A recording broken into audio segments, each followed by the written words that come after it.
अक्सर हम राजनीति को चेहरों का खेल समझते हैं, कौन जीता कौन हारा। लेकिन आज हम इसे एक अलग नजरिए से देखेंगे, एक विज्ञान के तौर पर, सेवा के विज्ञान के तौर पर।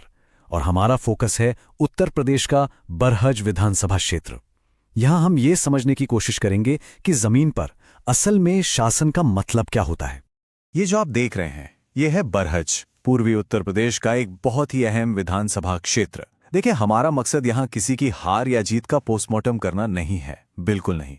हमारा मकसद है ये समझना कि यहाँ के लोगों की असल जरूरतें क्या हैं और एक सच्चा जनप्रतिनिधि, एक लीडर उन जरूरतों को पूरा कैसे कर सकता है।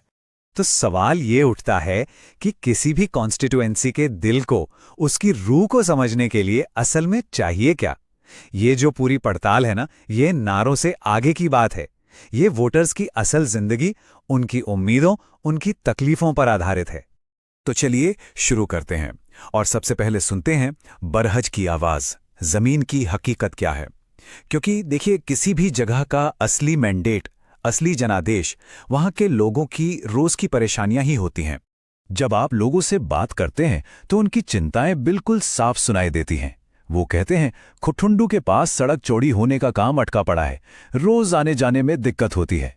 परसिया का प्राइमरी हेल्थ सेंटर है पर उसमें जरूरी सामान ही नहीं है। 2018 के बाद से कोई रोजगार मेला तक नहीं लगा तो युवा कहां जाएं।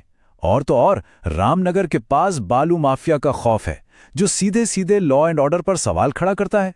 तो देखिए, ये सिर्फ शिकायतें नहीं हैं, ये उस इलाके के वाइटल साइंस हैं। जैसे डॉक्टर नब्ज पकड़ता है ना, वैसे ये बताते हैं कि सिस्टम कितना सेहतमंद है। और इन आवाजों को सुनना, यही पब्लिक सर्विस की, जनसेवा की पहली सीढ़ी है। और ये बात सीधी हमारे संविधान की आत्मा से जुड़ती है, हर नागरिक की गरिमा का सम्मान और एक जिम्मेदार जवाबदेह सरकार। अच्छा, तो ये तो हुई जमीन की बात।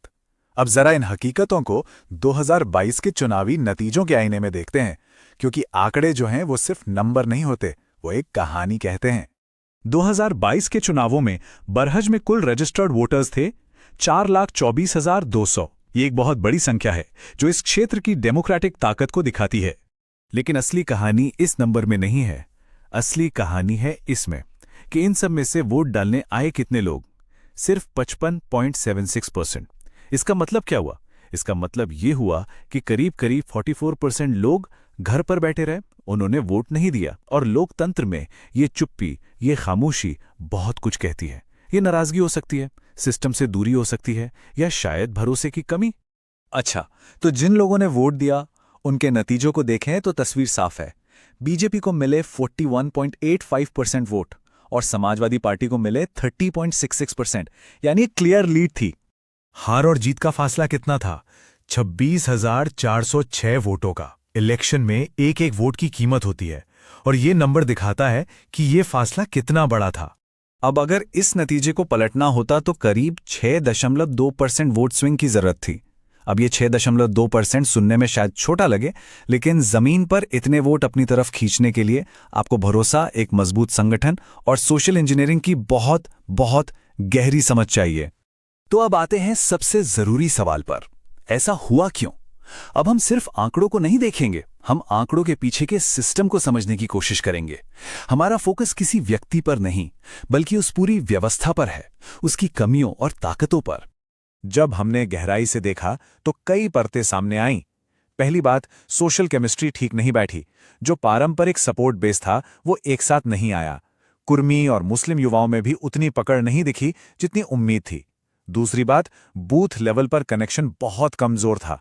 मतलब पार्टी का ढांचा और वोटर्स के बीच का जो लिंक होता है वो पोलिंग के दिन टूटा हुआ सा लगा। और तीसरी और अहम बात, 2020 के बाद कैंडिडेट की विजिबिलिटी, उनकी मौजूदगी जमीन पर कम हुई। खासकर रामपुर और हाता जैसे इलाकों में ये कमी साफ दिखी। अब इसको एक और तरह से देखते हैं, अंदरूनी और बाहरी वजह। अंदर क्या चल रहा था? जमीन पर कैडर कमजोर था, बूथ मैनेजमेंट ठीक नहीं था और व्हाट्सएप जैसे डिजिटल टूल का इस्तेमाल भी कम था। अब बाहर का माहौल देखिए, वहां विपक्ष के पास मुख्यमंत्री का चेहरा था, आरएसएस की मजबूत बूथ मशीनरी थी और डिजिटल दुनिया में, खासकर इंस्टाग्राम रील्स पर, उनकी पहुंच 3 गुना से भी ज्यादा थी। अगर हम कैंडिडेट का एक स्कोर कार्ड बनाएं, TWI यानी ट्रस्ट, विनेबिलिटी और इन्फ्लुएंस, तो 10 में से ट्रस्ट पर स्कोर था 5.5, विनेबिलिटी पर 4.8 और इन्फ्लुएंस पर 5.0, मतलब एक एवरेज परफॉर्मेंस, जहां सुधार की एक मजबूत पकड़ बनाने की काफी गुंजाइश है। तो ये स्कोर हमें क्या बताता है? ये बताता है कि कैंडिडेट का जो एक आर्केटाइप, एक छवि बन रही है, वो है सतर्क, स्थानीय। मतलब लोग उन्हें पहचानते हैं, एक जाना पहचाना चेहरा है, लेकिन वो हाई वोल्टेज प्रेजेंस, वो जो एक खिंचाव होता है, उसकी कमी है। उन्हें जरूरत है एक बड़े साफ दिखने वाले मुद्दे को पकड़ने की, एक कॉज लाइन की। और देखिए, 2022 का नतीजा कोई एक दिन की बात नहीं थी। अगर आप पिछले 7 चुनावों का ट्रेंड देखें तो कहानी बिल्कुल साफ हो जाती है। 2012 में समाजवादी पार्टी अपने पीक पर थी, 41.8% वोट शेयर। लेकिन फिर 2017 में बीजेपी की एक बड़ी लहर आई और तब से एसपी का वोट शेयर नीचे आया है। तो 2022 का नतीजा इसी ट्रेंड का एक हिस्सा था। ये समझना बहुत जरूरी है। ठीक है, तो ये तो हो गया डायग्नोसिस कि बीमारी क्या है। अब बात करते हैं इलाज की, एक ब्लूप्रिंट की। यहां एक 90 दिन का बिल्कुल क्लियर एक्शन ओरिएंटेड प्लान है, जिसका सिर्फ एक मकसद है, लोगों से कनेक्शन और भरोसा दोबारा बनाना। इस 90 दिन के प्लान को हम 3 हिस्सों में बांट सकते हैं। पहला महीना D90 से D60 फाउंडेशन बनाने का। हर 260 बूथ पर एजेंट तैयार करो, छोटे छोटे व्हाट्सएप ग्रुप्स बनाओ। अगला महीना D60 से D30 कहानी को जमीन पर उतारो, नुक्कड़ सभाएं करो और एक सीधा नैरेटिव लोगों तक पहुंचाओ। और आखिरी महीना D30 से D0 माहौल बनाओ, युवा इन्फ्लुएंसर्स के साथ इंस्टा रील्स और आखिर में एक बड़ी महा चौपाल करके पूरे कैंपेन को एक पीक पर ले जाओ। तो ये नैरेटिव, ये कहानी होगी क्या? बिल्कुल सिंपल और सीधी। सपा रोजगार, भाजपा महंगाई। क्यों? क्योंकि ये मैसेज सीधा उन लोगों की दुखती रग पर हाथ रखता है जो परेशान हैं, छोटे व्यापारी जो महंगाई से त्रस्त हैं, और वो नौजवान जिन्हें नौकरी की तलाश है।